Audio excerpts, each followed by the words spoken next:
Der Konjunktiv 2. We start with number 2 and skip number 1 until B2. Don't ask why, it's the way we teach.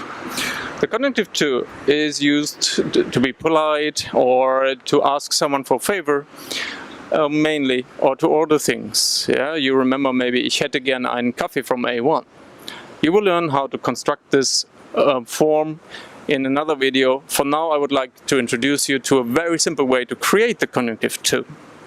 You will find all the detailed forms of the verbs that I'm presenting to you in the material, so we save some time and space here. You can use this simple form that I will present to you here for almost all the verbs, with the exception of to be, to have and the modal verbs. You see here wäre might remind you of war, which is the past tense of to be, sein. The same with hätte. Hatte would be the past tense of haben. And the modal verbs, two examples, müsste and könnte, you recognize them easily. So now how to create the simple form of the Konjunktiv 2. Take a look at these three examples here. Ich würde gern aufstehen. I would like to get up. And you see, you have a form of würde and an infinitive, and this is how you build it. Würde, if you take a look at the preteritum, that might be wurde, which is the preteritum of werden.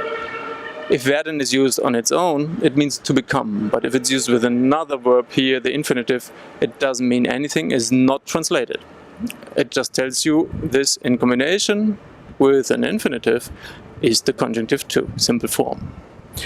So, second example, ich würde gern Fernsehen. I would like to watch TV. You see again würde and the infinitive. Last example, it's very simple. Das würde mich freuen, that would make me happy. This is it, no magic here. In the next video I will show you how to create the more advanced form that is nowadays still used for certain words, but again, with a few exceptions here, you can use the simple form and will sound nice.